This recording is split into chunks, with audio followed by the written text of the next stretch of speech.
예, 안녕하세요. 반갑습니다.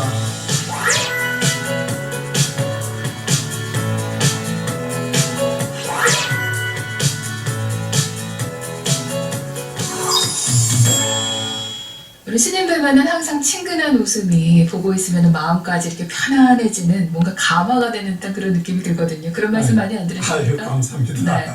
오랜만에 또 이렇게 인터뷰 와주셔서 너무나 감사합니다. 예, 저희 고맙습니다. 네, 불교방송 함께 하시는 분들께 인사 말씀 부탁드리겠습니다. 요즘 코로나로 인해서 많은 분들이 고생 많이 하고 계실 줄 믿습니다. 대략 한 3개월 이상 외출도 자제하시고 또 모든 생활이 접어놓은 그런 상태인 것 같습니다. 네. 여러분들이 이런 어려운 시간에 좀 더 마음을 가다듬고 또 코로나를 잘 이겨내셔서 좋은 시간을 되었으면 합니다. 네. 사실 그동안 어떻게 지내셨는지 워낙 바쁘게 지내시는 걸 저희가 뭐 여러 가지 지면을 통해서라든가 뉴스를 통해서 보고는 있지만은 간단하게 스님 그동안 어떻게 지내셨는지 좀 말씀 좀 해주시죠. 저도 이 코로나를 인해서 네. 사찰의 모든 행사가 축소되었잖아요. 그렇죠. 그리고 심지어는 산문폐쇄도 할 정도로 그런 상황인데 저는 이제 불암사에 서울 가까운 데 있다 보니까 네. 그래도 등산객은 옵니다. 그래서 혹시 이제 찾아오면은 네. 차 한 잔 대접하고 멀리서. 근데 요즘 가만 생각해 보니까 그 복지부에서 그 코로나를 어떻게 예방한다는 지침서가 있잖아요. 그렇죠. 마스크를 끼고 또 상대방하고 멀리 뭐 2m 이상 떨어지고 그렇죠. 소독을 하고 네. 뭐 이런 것을 지키니까 네. 그래도 좀 잘 지내가는 것 같고요. 그렇게 하고 또 요즘도 이제 그런 시간이 나니까 책 볼 시간이 많습니다.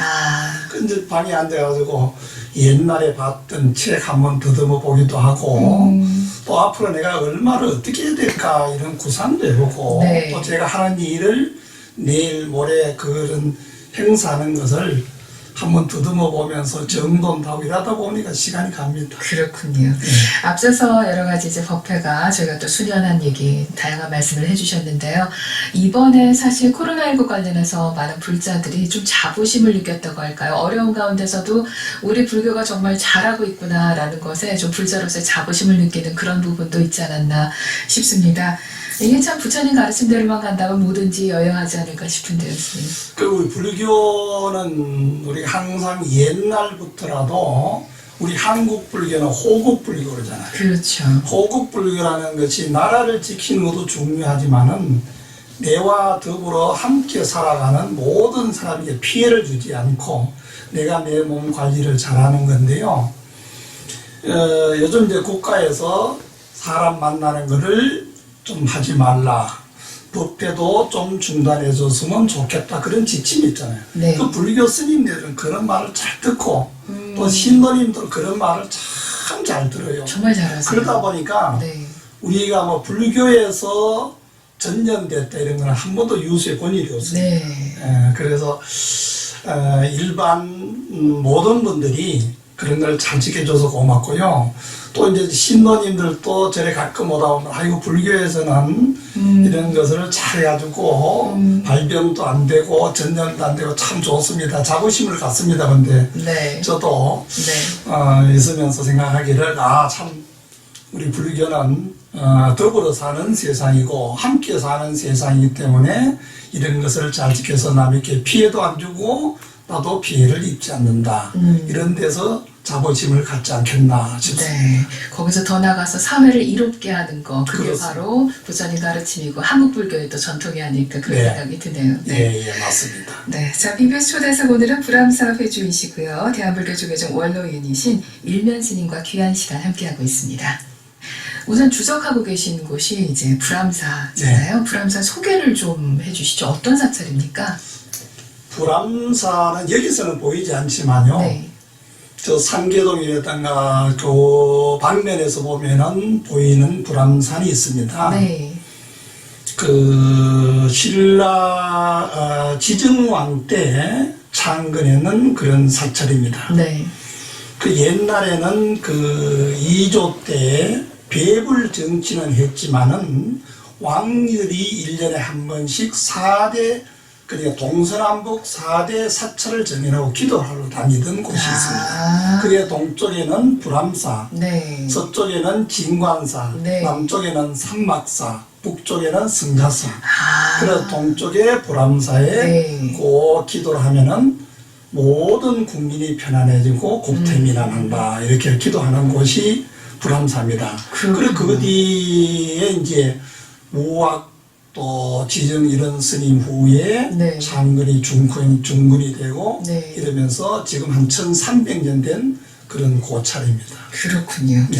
근데 우리 스님께서는 그럼 불암사는 어떻게 인연을 맺게 되신 건가요? 제가 원래 해인사에서 수행을 하다가 네. 공부를 하고 이렇게 하다가 네. 우리 사형님이 그 봉선사 말사 중에 불암사가 있는데 거기에서 포교했으면 좋겠다고 그래 불러가지고 네. 올라왔습니다. 그냥 와라 해가지고 예. 네 하고 오셨군요. 네. 네. 해인사 말씀해 주셨는데요. 제가 양력에서도 소개를 올렸지만은 1959년에 해인사에서 출가를 하셨습니다. 네. 그 출가 인연을 좀 여쭤볼까 하는데요. 1959년도 기억하실런지 모르지만 네. 사라오 태풍이라고 있었습니다. 사라호 유명하죠. 네. 보지는 못했어도 이름은 다 알죠. 네. 그러니까 우리나라 역사를 찾아보니까 네.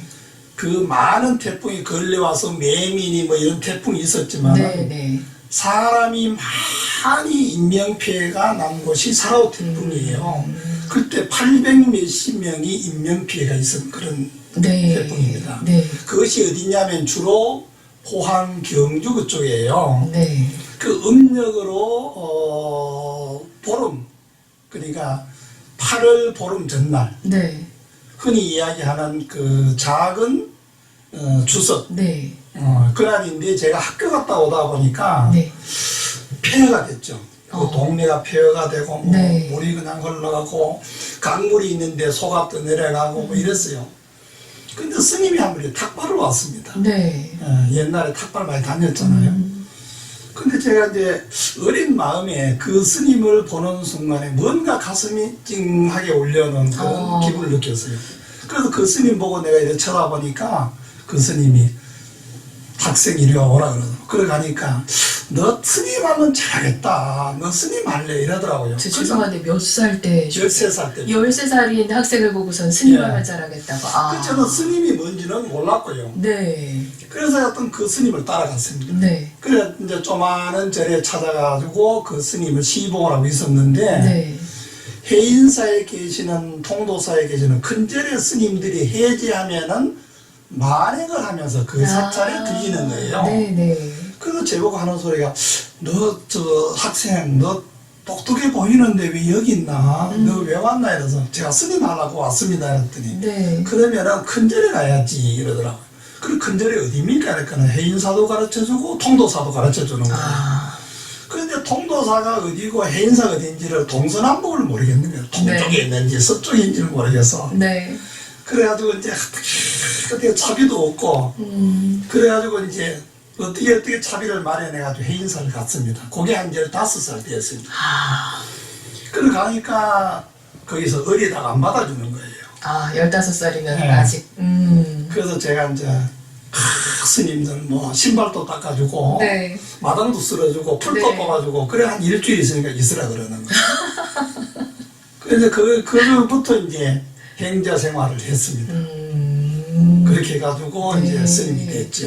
아니 스님 그러면 13살에 그러면은 일종의 출가는 때 했죠. 다시 얘기하면 가출을 13살에 하신 그렇습니다. 거잖아요. 근데 댁에서 뭐라고 안 하셨습니까? 그렇게 보내기가 쉽지 않으셨을 것 같은데요. 제가 우리 아버님이 일찍 돌아가시고 네. 어머님이 계시고 형제가 6남매예요. 네. 그러다 보니까 이제 어렵기도 했지만은 또 우리 부모님 모두 옛날에 그랬대요. 누가 지나가는 사람도 옛날에 왜 관상 보는 사람인데가 스님이 지나가면은 네네. 쩍쩍 하는 말씀이 있잖아요. 예. 우리 어머니 보고 그래요. 이 집에는 아들 하나가 스님이 돼야 되겠는데 이 소리를 여러 번 들었대요. 네. 제가 그 스님을 따라가니까 우리 어머님이 처음에 눈물 뚜둑뚜둑 흘리시더니 네. 그냥 네가 꼭 가고 싶으면은 이 스님 따라 가겠냐고 그러더라고요. 그래서 저는 스님 따라 가야 되겠습니다. 내가 그 허락을 했어요. 그냥 네. 무언으로. 네. 그러다 보니까 그때부터 이제 절 생활을 했는 건 13살 때부터. 아, 정말 뭐랄까 그 전생부터 인연이라는 걸 생각을 안 할 수가 없네요, 정말. 그 우리 불교에서 보면은 과거 생에 내가 뭐 됐던가 하는 거는 금생에 받고 있는 보가 전생에 네가 지은 업이다. 네. 다음 세상에 뭐 될 것인가? 그것은 네가 지금 현재 하고 있는 업이라든가 사고방식이 다음에 받을 업이다 그랬거든요. 네. 그 저는 10번을 생각하고 100번을 생각해도 전생의 스님이다. 아하. 예, 그래서 다시 내가 몸을 바꿨지만은 그 일로 가는 거다 이런 생각했고요. 또 그러면 다음 세상에 뭐 될 건가? 네. 저는 스님이 된다. 그런 무언을 세웠습니다. 예전에 스님들께서 말씀하시기를 바로 깨달으면 참 좋겠지만은 그것은 참 닦아야 될 것이 많기 때문에 네. 이번 생에도 부처님 만난 것처럼 예. 다음 생에도 꼭 부처님 만나서 닦는 제자 되게 해주십시오 이렇게 예. 발언하신다는 예, 얘기를 예. 들은 기억이 있습니다. 자, 근데 해인사가 제가 알기를 뭐 군대보다 더 힘든 데가 해인사다 뭐 농담처럼 해인사 스님들께서 말씀하시는데요. 15이라는 어린 나이에 가가지고서 행제 생활하기가 녹록진 않으셨을 것 같아요. 어떠셨습니까? 이제 그때 행사 처음 출가하면은 공양주라든가 채공 그래가지고 반찬 만드는 그리고 그렇죠. 채공 그래요. 네. 국 끓이는 사람 보고 갱두라든지 갱두, 네. 끓일 갱자 갱두 그 세 가지를 제가 한 1년 반 2년을 했습니다. 아. 그런데 그걸 안 하면은 네. 그 개를 안 줘요. 그 행자를 하면서 뭔가 이제 수행을 그렇죠. 하는 거죠. 그리고 네. 이제 그 행자 생활하면서 네. 일생 동안 내가 살아가면서 기본을 마음가짐을 다짐하는 거예요. 거기에 버티지 못한다든가 힘든다든가 하면은 도태되는 거고 네. 그걸 잘 꾸준히 이건 참 내가 전생에 지은 업 금생에 이것 앞으로 살아갈 업을 내가 잘 닦아야 되겠다 이런 생각하고 네. 열심히 하면은 스님이 되는 거예요. 그래가지고 그 밤찬을 하고 이랬는데 잘 뭐 제 나름대로 했고요. 잘하셨어요. 근데 뭐 어떤 제가 솜씨는 잘 안 같지만 네. 손을 가지고 반찬 만드는 거 잘 합니다. 아. 큰 스님들이 반찬 맛있다 이런 말씀을 들어봤어요. 네네네. 들어봤고 네. 이제 고향주를 하면서 한 번은 이제 잘해야 되잖아요. 이제 보통 해인사에는 대중들이 한 150명 정도를 삽니다. 네.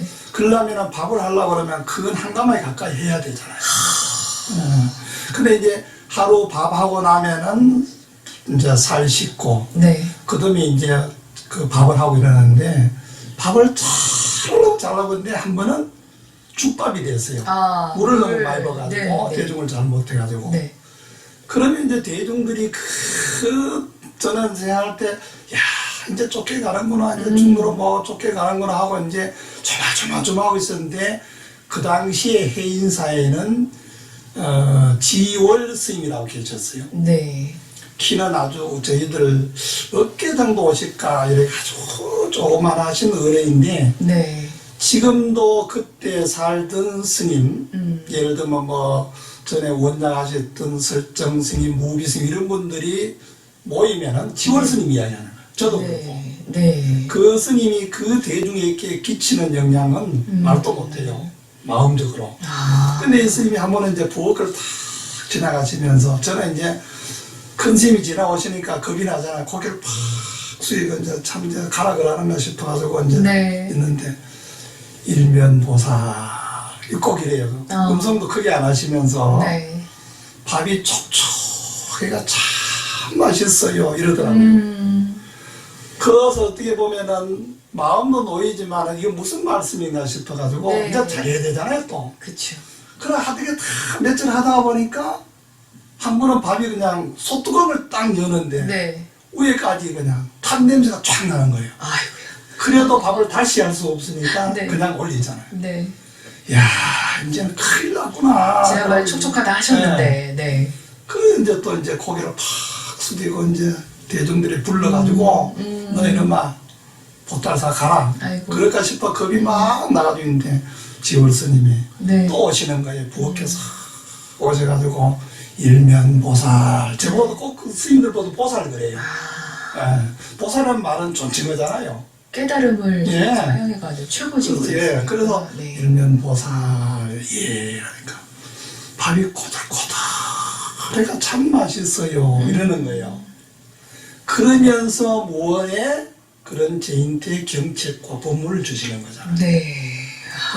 그래서 지금도 뭐 이 말씀을 드리면서도 지월 스님이라는 큰 어른이 네. 제 머리에 상상이 그려질 정도로 네. 아주 훌륭한 스님이고, 그리고 이 스님은 어린애를 봐도 절대 말을 놓는 게 없습니다.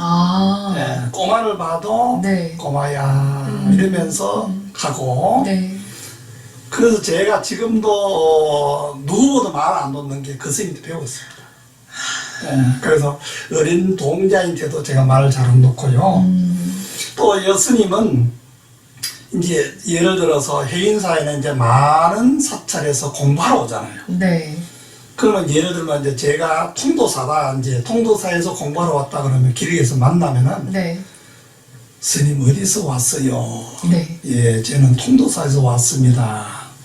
은사 스님은 누구세요? 이러면 예를 들면은 월자, 학자, 오라 스님이십니다. 좋은 데서 오셨네요. 참 훌륭한 스님이시네요. 네. 그러면서 칭찬하는 거예요. 그래서 저희들을 10번 만나고 하루에 20번 만나도 하는 말씀은 삼일 수심은 천재고요, 백년 탐물은 일조진이라 우리 초발심이 나오는 말이에요. 네. 이 말은 무슨 말인가 하면은 3일 동안 닦는 마음은 천년을 가고 100년 동안을 탐하는 재물은 하루아침에 티끌이다. 네. 이런 말씀을 해주시면서 저희들에게 큰 감명을 주신 스님이 지월 스님이세요. 그렇군요. 얼마나 그 마음 졸이고 그랬을 텐데 어린 나이에 예. 또 수행하시면서 이렇게 또 도닥도닥 해주시는 어르신들이 계셔서 아마 우리 임면 스님께서 꾸준하게 중간에 포기하지 않으시고 예, 계속해서 그렇습니다. 이렇게 또 출가하셔서 좋게 후학들도 가르치시면서 하실 수 있는 게 아닌가 싶습니다. 그 지월 스님 말씀을 하셨는데 그 안타깝게도 좀 일찍 열반에 드셨다고 들었습니다. 예. 이 관련해서 또 투병하실 때 성철 스님과의 또 에피소드가 있다고 들었는데요. 네. 지월 근 스님이 제가 지금 알기로 한 62살 정도 연세 들어서 열반하신 것 같아요. 네. 병원에 입원하셨는데 주위에 있는 분이라든가 신도들, 상자들이 수술하면 낫는다고 그렇게 네. 고렸습니다.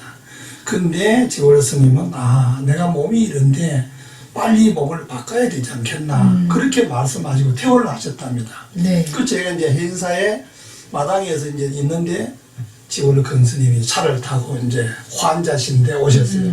이러셔가지고 해인 사람은 쭉 살펴보시더라고요. 그러면서 방에가 누우셨는데 좀 말랐어요. 그래 이제 그 다음에 어떻게 연락이 와가지고 그 당시에 방장이 성철 근 스님이세요. 네. 방장 스님이 오셨어요. 네. 그러고 오셔가지고 방장 스님 키가 크시잖아요. 그래 지월 스님 누워 계시는데 많이 아프세요? 이러시더라고요. 그러니까 지월 스님이 고개를 갔다 이러시더라고요. 그러니까 하나님 말씀이 그럼 몸 바꿔야 되겠네요. 빨리 그럼 가세요. 이러니까 지월 스님이 싹 미소를 짓더라고요.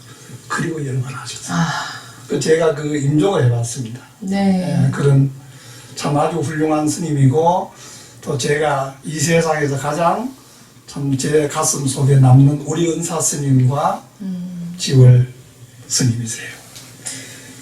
뭐라고 제가 덧붙이는 게 참 불가능할 정도로 우리 스님 말씀 들으면서 가슴에 큰 울림이 있습니다. 예. 그 스님 지금 은사 스님 말씀을 해주셨는데요. 그럼 은사 스님은 어떤 분이셨나요? 지월 스님은 인자하고 자비보살 같은 그런 분이고 우리 은사 스님은 반대로 호랑이 스님이세요. 무섭기로 대한민국에서 네. 이제 스님들이 만나면은 해인사야 우리 은사 스님이 밝을 명자 비일자 명어 스님이세요. 네. 명어 스님 이란다고요. 네. 그 스님들 막 혼났지 이런 정도로 그러는데 네. 이제 한 번은 이제 우리 은사 스님이 옛날에는 그 스님네들이 모든 것을 자기가 사서 자기가 쓰고 이랬습니다. 아, 비누, 치약, 칫솔, 뭐 신발 이런 걸. 네. 그래서 행사에서 돈을 그 당시에 이제 3,000원인가 주면서 가야 시장에 가지고 신발하고 수건, 바늘, 실 뭐 이렇게 사오라고 쭉 말씀을 하시더라고요. 그래서 제가 이제 가서 사고 이제 올라왔어요. 그때 차가 없잖아요. 한 네. 15리, 20리 정도 됩니다. 걸어가서 이제 걸어와가지고 스님 사왔습니다 하고 내놓으니까 스님이 앞에서 이거 얼마 줬어? 이러더라고. 요거는 얼마고요, 요거는 얼마고, 요거는 얼마 이러니까 2,900원이에요. 네. 100원은 이러시더라고요. 네. 그래서 제가 그때는 뭐 당당하게 그냥 저 100원 눈깔 사탕 눈깔 사탕 모르시죠? 아세요? 압니다. 커다랗게 생긴 맞아요. 거에. 눈깔 사탕을 하나 딱 사먹고 이제 아. 10월이 20일을 걸어오면서 이제 쭉 빨고 올라왔어요. 네. 난 스님 그거는 용서하실 줄 알고 네. 그 스님 눈깔 사탕 사 먹었습니다 이랬다고요.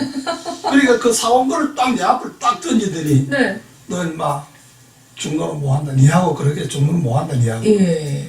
당장 보따리에서 나가라는 거예요. 그래서 제 생각에는 얼마나 슬픈지 아니 그 20년이나 걸어서 그걸 사오면서 네. 오래간만에 내려갔으니까 눈깔 사탕 하나 사먹는 게 이게 뭐 큰 죄입니까? 그 섭섭해가지고 막 처음에는 막 반항심이라 이랬더라고요. 그래도 이제 뭐 어려이니까 이게 잘못했습니다. 스님 싹 나가셔요. 네. 그 한 시간 정도 있다가 들어오시는 거예요. 그래서 저는 이제 꿀한테 울었죠. 계속 잘못했습니다. 그 큰 스님이 오시더니 너 잘못했어? 이러더니 예, 잘못했습니다. 잘못했습니다. 세 번이나 그랬어요. 네. 그러니까 앞으로 잘할 수 있어? 이러더니 예, 앞으로 잘할 수 있습니다. 이러니까 그러면은 부처님이 이제 참여하고 네가 중로로 자겠다는 그런 맹세를 3,000배를 하라. 제가 눈가 사탕 하나 사먹고 3,000배는 그때는 참 섭섭했습니다. 네. 섭섭했지만은 지금 생각하면은 그때 우리 은사 스님이 그런 가르침을 안 줬으면은 제가 어찌 됐을지도 모르고 아끼는 것을 잘 못 알았을 줄 모릅니다. 네. 지금도 저는 휴지 조각 하나 함부로 안 버립니다.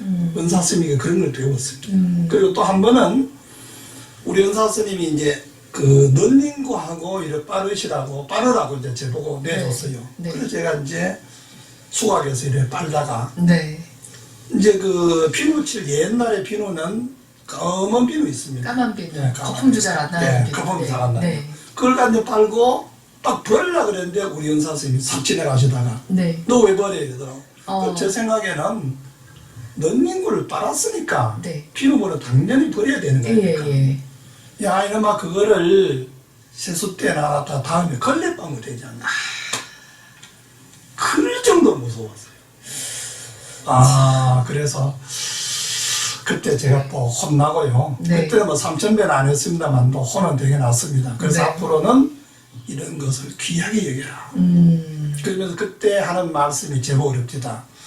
야, 이놈아, 부처님의 시은은 비상보다도 더 그거는 중하고, 네. 심지어 이런 말씀 하시는 거예요.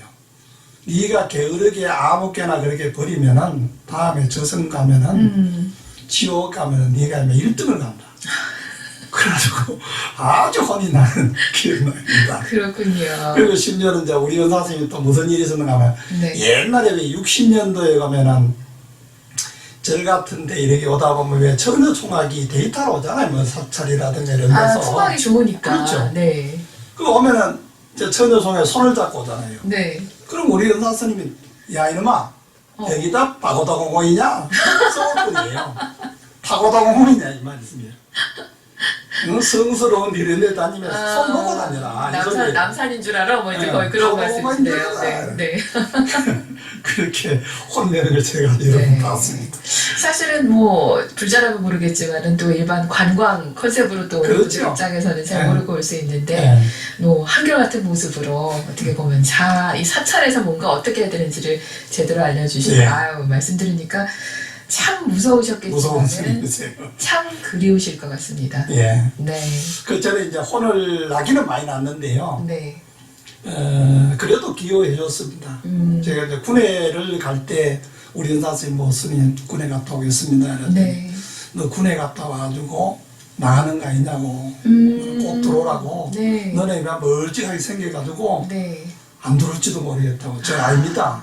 스님 저는 꼭 들어옵니다. 네. 불교를 위해서 저는 꼭 들어옵니다. 그러면서 간 기억이 납니다. 그래서 우리 연사 스님이 제가 군에 있을 때 열반하셨습니다. 아, 어떻게 그 중간에 나와서 좀 이렇게 좀 가서 마지막에 뵐 수 있는 그런 시간이 있으셨나요? 예, 편찮으실 때는 좀 뵙고요. 네.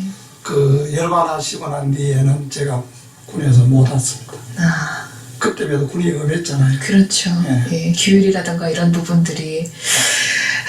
그렇군요. 근데 그런 어떤 가르침을 평소에 계속해서 받으시고 또 좋은 선배 스님들이 계셨던 곳이 해인사기 때문에 네. 비록 사탕하나 때문에 3,000배는 하셨지만 바로 그 힘으로 지금 우리 스님께서 원력을 네. 가지고 지금 살아가고 버팁니다. 있는. 네.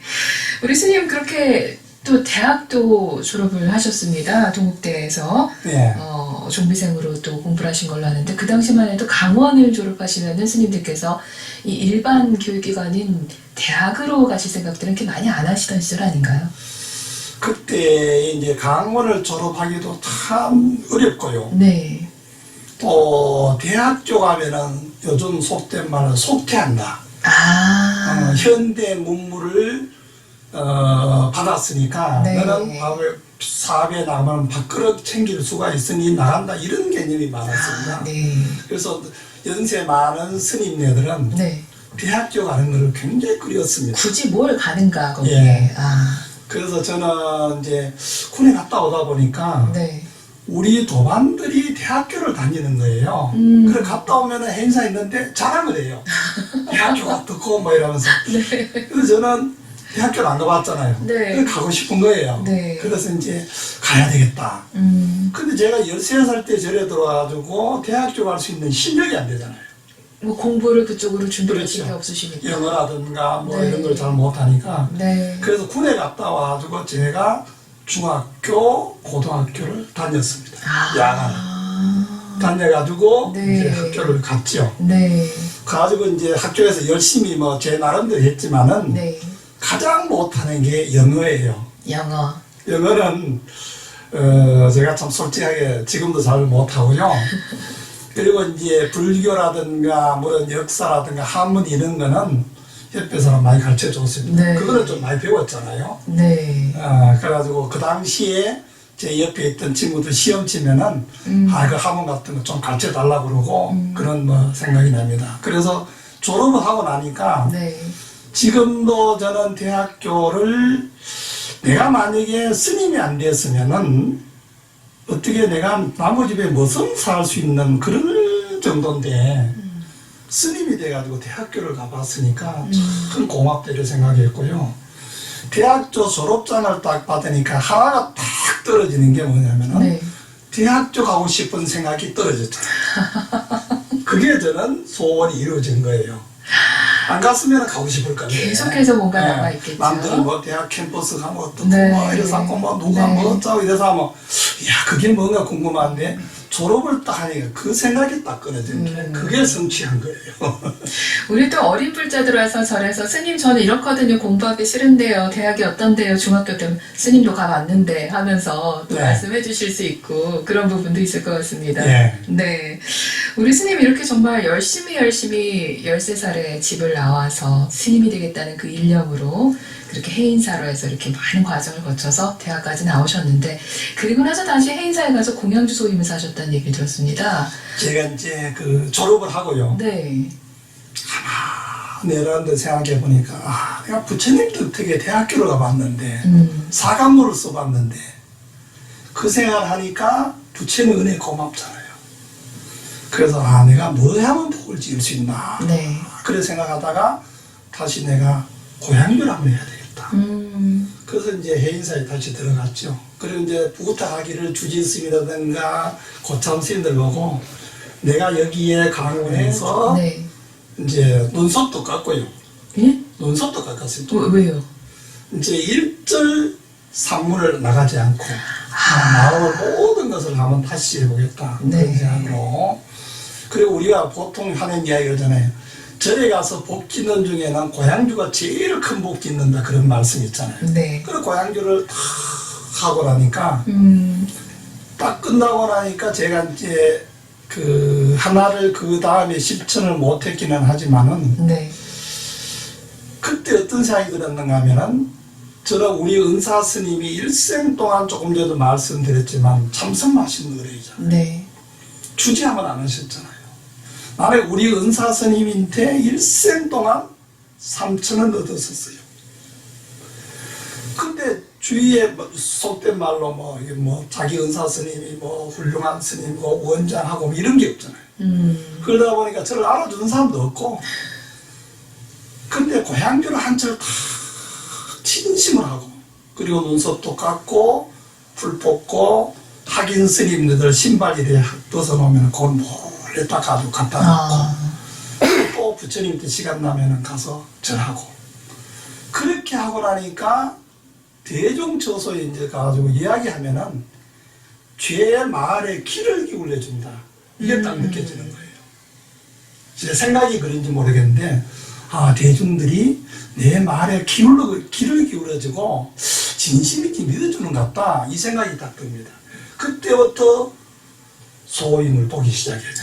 정당에 와가지고, 이제 그러고 난 뒤에 제가 선방에 갔습니다. 선방 가지고 한철 잘 지내고, 서울 올라와가지고 조교사 재무하고, 총무원에 국장, 부장 또 뭐 종영을 하면서 네. 쭉 그 길로 열심히 하게 됐죠. 그렇군요. 그리고 우리 스님도 말씀 나오면 생명나눔 실천본부 이사장 소임 맡으신 그 부분을 또 얘기를 안 할 수가 없는데요. 예. 어떻게 또 이렇게 인연 맺어서 좋은 일을 계속해서 널리 펴고 계시는지요?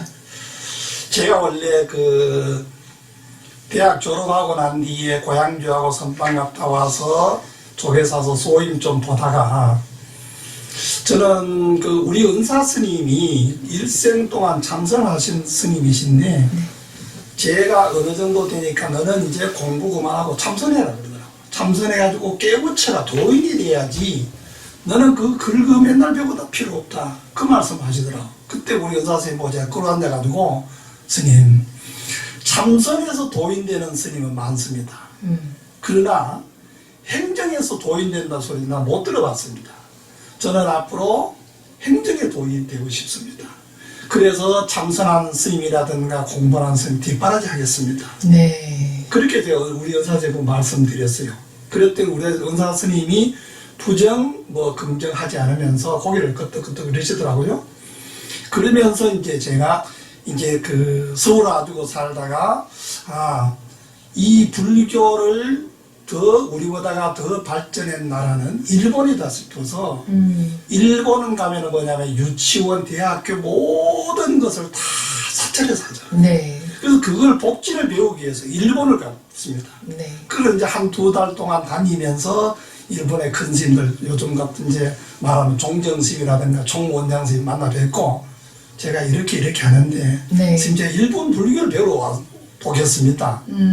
저는 공부하러 오는 게 아니고 행정을 배우러 오겠습니다. 그랬더니 내 보고 이래 쳐다보더니 오라 그러더라고요. 그래서 전 돈이 없습니다. 유학 올라 돈이 없습니다. 그랬더니 내 보고 옷만 입고 와라. 어허. 그러면 다 해주겠다 그랬어요. 네. 그렇게 했는데 이제 일본 가려면 일본 말을 좀 배워야 아, 돼요. 그렇죠. 그 일본 학원을 갔다 오면은 피곤한 거예요. 그리고 이제 한 몇 개월 다니다 보니까 피곤하고 이래서 어떤 신도님이 스님 몸에 이상이 있는 것 같습니다. 그래서 서울대학 병원 가지고 진짜라니까 감경을 하는 판명을 받았습니다. 네. 그리고 쭉 지내오다가 1998년, 99년 2년 동안에 제가 아산병원에 16번 입원했습니다. 그래서 마지막에 의사 선생님이 2개월 못 넘긴다고 그랬어요. 아. 예. 네. 그렇게 이제 하고 마지막에 이제 제가 부처님한테 기도를 일주일 동안 했습니다. 부처님, 한 번만 기회 주십시오. 한 번만 살려주세요. 제가 그때 울며불며했습니다. 네. 손가락이라서 스님, 부처님 한 번만 살려주세요. 내가 부처님 시범을 40년, 50년 했는데 한 번만 살려주면은 제가 부처님이 뼈 빠지도록 한번 해보겠습니다. 그러면서 참 제가 일주일 동안 기도를 하고, 네. 또 저와 알고 있는 부모님이라든가 또 이런 친척 그 중에서 돌아가신 분 전도식을 해줬어요. 네. 그때 병원에서 돈을 얼마 가지고 입원하라 그랬어요. 네. 그래 입원해가지고 제가 22살 먹은 사람의 간 이식을 받았습니다. 아, 22시간 동안 수술을 했어요. 네. 예. 그건 이제 호수 상태 왔다 갔다 했죠. 네. 그래서 기적적으로 제가 이제 살아났으니까 네. 생명 나눔이라는 데는 사람 살리는 곳이잖아요. 네. 예. 그래서 우리가 태어나면서 건강하고 그러면 얼마나 좋겠습니까? 그렇지만 지금도 병원 가보면은 말 못하고 산소호흡기 뛰고 있는 분이 수없이 많습니다. 네. 그런 분을 보면서 제가 조그마한 우원을 세웠습니다. 아, 내가 살아있는 동안에 한 가지 일이라도 하자, 한 생명이라도 더 살리자 싶어서 생명나눔 이제 소임을 맡게 되었습니다. 오늘 선생님 말씀을 듣다 보니까 밤을 새워서 정말 세세한 스토리를 다 듣고 싶다라는 그런 생각이 들 정도입니다. 원력을 가지고 정진을 하시고 그 중간에 또 어려움도 있으셨지만은 다 또 극복을 하고서는 오늘 또 다시 더 정진하시는 스님 모습에서 자 불자들로 아마 들으시면서 많은 걸 좀 느끼시지 않을까 아이, 그런 감사합니다. 생각이 듭니다. 이번 코너는 사랑하는 벗에게라는 코너인데요. 누구나 살면서 삶의 나침반이 돼주는 사람 또는 경구 있을 것 같습니다. 스승, 부모님, 도반, 늘 가슴에 새기고 사는 부처님 말씀일 수도 있을 것 같고요. 과연 우리 일면 스님의 인생의 벗이죠. 사랑하는 벗은 누굴까? 또는 어떤 말씀일까 궁금한데요. 자, BBS 초대석의 시그니처 질문입니다, 스님. 내 인생의 한 사람 또는 한 줄은 무엇입니까? 네. 제가 이제 많은 도반이 있긴 하지만은 네. 저보다가 먼저 간 희현 스님이라는 분이 있습니다. 네. 지금 그 보면은 그 연화복지관 영곡마을 가는 거 들어보신지 모르겠습니다. 네. 그걸 함께 했던 분이에요. 아, 그렇게 훌륭한 일을 많이 하셨는데 이분이 성질이 급해서 빨리 이 세상을 떠났습니다. 네. 그래서 제가 만약에 지금까지 70년 살아오면서 하나만 돌이키라 그러면은 우리 부모 형제보다가 그 스님을 살렸으면 하는 그런 마음을 가지고 있고요. 네. 또 그 중에서 한 말씀은 제가 부처님 말씀 중에 초발심시 변정각이라고, 그러니까 우리가 처음에 생각했던 것이 가장 중요하다. 그래서 옛날 속담에도 천 길을 가더라도 한 발자국이 처음이 중요하다 그랬잖아요. 네. 그래서 제가 좋아하는 말씀은 늘 처음처럼 그 말을 좋아하고요. 그 말을 제가 가슴에 참 좋게 새기고 실천하려고 노력을 합니다. 네. 자, 오늘 BBS 초대석 시그니처 질문 내 인생의 한 사람 또는 한 줄에 대한 일면 스님의 답이었습니다. 네, BBS 초대석 오늘 불암사 회주이신 일면 스님 모시고 함께 했는데요. 벌써 마쳐야 될 시간이 다 됐습니다, 스님. 예, 네. 벌써 그래 되었습니까? 그래서 고맙습니다. 시간이 이제 어떻게 가는지 몰랐습니다. 아이, 너무나 감사합니다. 귀한 말씀 잘 들었고요. 마지막으로 저희 BBS 불교방송 만공의 공덕주님들께 네. 한 말씀 부탁을 드립니다. 그 불교 방송국이 제가 항상 이야기하지만은 세계에서 제일 큰 목판이 방송국입니다. 네. 특히 불교 방송, BBS 불교 방송. 이 불교 방송국이 세계 모든 사람에게 행복을 갖다 줄 수 있는 것은 BBS 불교 방송국이에요. 여러분들 만공에 동참해 주시고 모든 분들이 만공의 회원이 되어서 세계 방방곡곡에 불교 방송이 전파되기를 다 함께 동참해 주시면 고맙겠습니다. 네, 오늘 향기로운 자리 만들어주시고 좋은 말씀 주신 이면 스님 진심으로 감사드립니다. 감사합니다. 네, 감사합니다. 불자 여러분, 코로나 때문에 얼마나 고생이 많습니까? 모든 경제도 어렵기도 하지만은 외출을 못하니까 저는 생각할 때 모든 분들이 방에 가만히 있으니까 우울증이 걸리지 않겠나, 이게 더는 염려가 됩니다. 그러더라도 우리가 부처님의 말씀에 부처님이 45년 동안 설하신 경전이 8만 대장경입니다. 그 8만 대장경을 더 축소해서 한 권을 이야기하라면 금강경입니다. 금강경을 더 축소해가지고 우리가 매일 독송하던 반야신경 260자예요. 또 260자를 더 축소하면은 일체 유심조 그러잖아요. 모든 것은 마음에 있다 그랬습니다. 그리고 한자를 이야기하면 뭘까요? 마음심자입니다. 여러분들이 마음을 잘 다스리고 그래 내가 기도 열심히 하고 그러면은 모두가 건강하고 세계 평화가 오겠지 하고 집에 있을 동안에 기도하십시오. 기도하시면 여러분들은 행복이 찾아옵니다. 저도 막막하게 의사 선생님이 2개월 못 넘긴다고 판명받아도 저는 부처님이 살려주려고 기도도 했지만은 그걸 기꺼이 믿었습니다. 그래서 지금도 그 심정은 조금 더 변함이 없습니다. 여러분 절망이 오더라도 희망과 용기를 가지고 열심히 하시고 혹시 젊은 불자들이 이 방송을 듣고 계신다면은 앞으로 먼 미래 세대는 전부 다 여러분이 다 할 수 있습니다. 그 마음만 잘 쓰면 다 할 수 있습니다.